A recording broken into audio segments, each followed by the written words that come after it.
Estamos aquí en Buenas y Santas con la presencia del juez federal José Muscará, quien nos está aclarando un montón de conceptos respecto a estas leyes que nosotros, bueno, leemos a través de los medios. Nos está introduciendo un poco en un terreno jurídico que desconocemos. Así que le agradecemos mucho su presencia y se suma aquí, en lo que nosotros llamamos el reportaje a la carta, un experto en criminología, Dante Leguizamón. Fuerte el aplauso para Dante, gracias por estar. Gracias. Dante, supongo que debes tener un montón de interrogantes. Sí, yo en realidad tengo una mirada personal con respecto a lo que se está discutiendo hoy. Yo creo que las políticas represivas de drogas en Argentina y en el mundo a lo largo de los últimos años, que apuntaron a la penalización, que apuntaron a la criminalización y que apuntaron a tratar compulsivamente casi a los consumidores, han fracasado.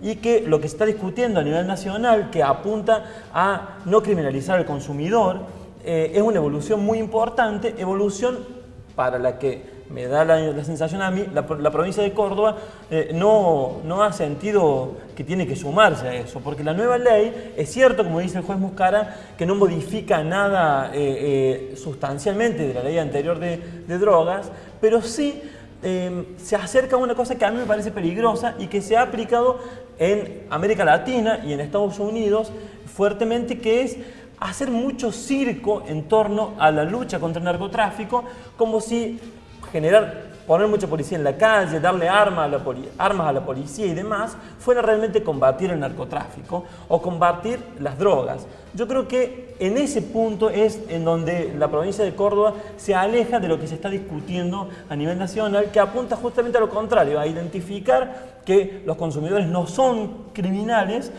sino que son personas que al sumo están enfermas o tienen que ser tratadas de una manera particular, y que la fuerza del Estado debe apuntar a luchar contra los grandes narcotraficantes, contra el gran negocio que hay detrás de este tipo de cosas.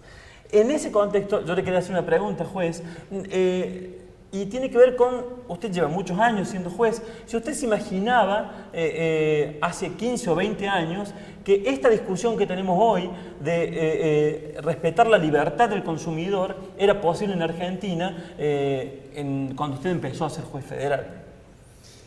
Mire, usted dice 20 años, hace más o menos esa cantidad de tiempo, yo opiné a lo que se está discutiendo hoy. Opiné que debía despenalizarse la tenencia de drogas para el consumo. Lo que me costó que de pronto me enterara que hubo una denuncia al Consejo de la Magistratura en donde se me acusaba de apología del delito, denuncia que fue desestimada. Por suerte me enteré cuando recibí una carta voluminosa, digo, qué carta extraña esta. Claro, los miembros del Consejo de la Magistratura son mucha gente, entonces firmaban todo, entonces era un sobre muy grande. Entonces ahí veo que me habían desestimado esta denuncia. Cosa que me pareció insólito. Por un lado, me alegré, por cierto, porque a nadie le gusta tener una acusación. Y por suerte me avisaron de esto al final, y un final bien, bueno. Porque yo había opinado ante los medios, creo que puede haber sido un canal, el mismo canal de ustedes, en donde yo me dije, hablando sobre estos temas, que efectivamente creía que un avance sería despenalizar el consumo de drogas. ¿Por qué decía esto? Porque no podemos criminalizar a una persona que es víctima, que es un adicto, que es un enfermo, o en su caso, que es el menor porcentaje, un imprudente, un experimentador que se da a las edades muy jóvenes. Y que le ponemos un sello, porque tiene un proceso, un sello que discrimina, aunque no nos quejamos, es la realidad. Porque vaya usted a conseguir trabajo si tiene un antecedente vinculado a la ley que reprime el narcotráfico. Usted sabe que yo conozco ese fallo suyo, por eso le hacía esa pregunta, y me parece que tiene que ver con, me parece que sería bueno hablar que la criminalización o la judicialización del narcotráfico, ese término jurídico para hablar de drogas, no es de toda la historia de la humanidad. Washington, un héroe de la revolución de la libertad en Norteamérica, era un consumidor de marihuana asiduo. Jefferson decía que las bondades de esa planta eran maravillosas. La Compañía de Indias Orientales, que era la organización de los jesuitas, fue la primera organización que trajo opio desde Asia hacia Europa. O sea que la judicialización del consumo de drogas tiene que ver con políticas que están más vinculadas con el capitalismo de los últimos 100 años que con la historia de la humanidad. Y aquí, si me permite, le voy a hacer otra pregunta. ¿Usted cree que este problema jurídico que hay, que se utiliza para combatir el narcotráfico, se combate con armas o se combate con políticas sociales? Yo creo que todo esto nació mal desde el comienzo. La guerra contra las drogas, pomposamente, empieza con Ronald Reagan, en forma oficial desde Estados Unidos, porque Estados Unidos es el país que más droga consume en el mundo. Absolutamente, el 35%... Cosa que no sé si les interesa eso, sí. no seamos tan mal pensados. A lo mejor le interesa la salud pública de un 8% de la población que se calcula que es drogadicto. Y le hago una aclaración. Sí. El 35% de la cocaína que se produce en el mundo se consume en Estados Unidos. Y Estados Unidos aplica sus políticas en contra de la droga, las aplica en Colombia, llevando armas, helicópteros para luchar contra la producción. Le digo más, hubo un representante en el Parlamento americano que propuso que una de las flotas que circulan los mares estadounidenses bombardeara las plantaciones de coca en Bolivia, hasta ese disparate. Yo creo que está mal enfocado la represión del llamado narcotráfico. No se trata de una guerra y no se trata de una represión lisa y llana.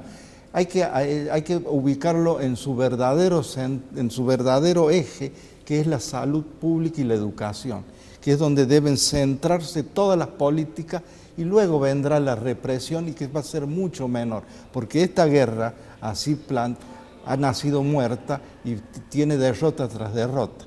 El quinquenio que ahora termina oficialmente, lo he leído en los medios, de Calderón en México, registra 21 homicidios diarios.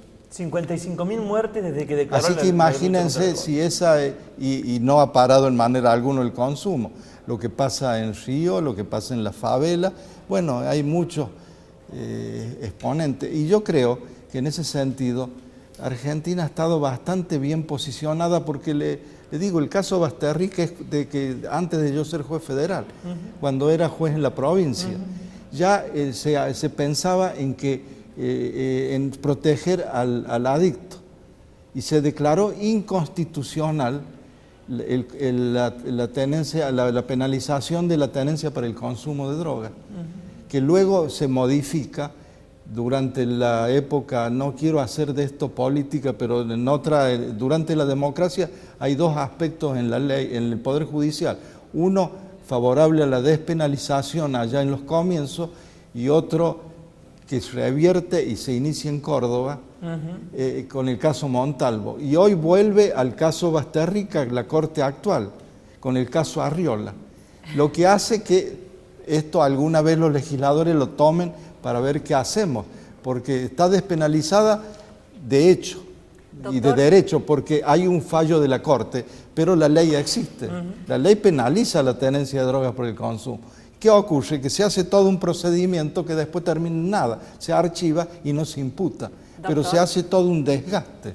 Entonces es menester, perdón, no, ya te por atiendo, favor, es menester que los legisladores tomen esto, analicen, lo están haciendo, y el pareciera que hay consenso y mayoritario y de casi todas las bancadas en despenalizar la tenencia de drogas para el consumo, que no quiere decir con esto que se vaya a dictar una ley consumir y consumir. Esto es una mala política, es una falsa política, una banalización de algo que se está haciendo con toda seriedad, pensando en la salud pública de quien está atravesado por esta enfermedad que es muy grave. Doctor, yo me imagino que si del otro lado tenemos a un abogado, a otro juez o a alguien que maneja todo el vocabulario maravilloso que usted utiliza, lo entiende a la perfección. Me declaro una ignorante absoluta de todos los casos que usted planteó. ¿Me podría graficar algunos? De Arriola, por ejemplo. Le digo, yo soy un adicto. Eso cualquiera puede apreciar en qué significa un adicto. No puedo dejar de consumir droga como no puedo dejar de emborracharme, como no puedo dejar de fumar cigarrillo. Pero fumar cigarrillo, tomar whisky, tomar alcohol, tomar champán no es delito. Pero sí fumar un porro, que es un cigarrillo de marihuana, o sí aspirar un polvo que se hace con la planta de coca luego de todo un proceso largo, y que eso me produce cierta euforia, cierto estado similar, no idéntico, a lo que me produce la marihuana, similar, no idéntico a lo que me produce el alcohol y un poco lo que me produce el cigarrillo. Todo esto son maneras de evadir de la cruel realidad en que vivimos, a veces presa del dolor, de las angustias. Entonces estos son escapes. Y lo usamos al alcohol, lo ha usado toda la humanidad desde años, ha usado las drogas, yo creo que las drogas antes que el alcohol. Y bueno, se llega a conocido esto, aparece el lado de la maldad humana que busca enriquecerse, comerciar y dominar estos sectores vendiéndole un producto que lo quiere consumir. Entonces están los carteles del narcotráfico, pero también está...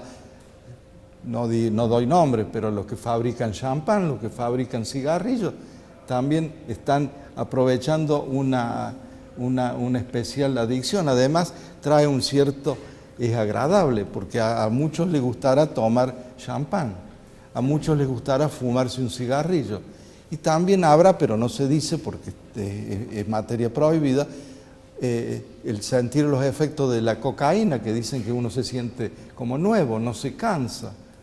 No quiero hacer la apología, pero en una época, habla de Estados Unidos, en Estados Unidos se publicitaba la morfina y la cocaína. En una época en que esto no existía como prohibición, había propaganda que se vendía morfina y se vendía cocaína. Incluso Sherlock Holmes, el personaje, era un cocainómano, pero de aquellos, y no escandalizó a nadie. De pronto apareció esto de la guerra y allí, como dice el dicho popular, se pudrió todo. Es decir, hay que enfocarlo desde otra perspectiva, y yo digo enfocarlo desde una posición humana, buscar al adicto, al enfermo, que es el que produce todo este fenómeno. Y dándole una mano, ayudando al adicto, vamos a minorar todo ese mundo delictivo del narcotráfico. Va a costar mucho tiempo, quizá. Han Puede sido hacer muy falta claras sus palabras. acuerdos internacionales también. Muy claras.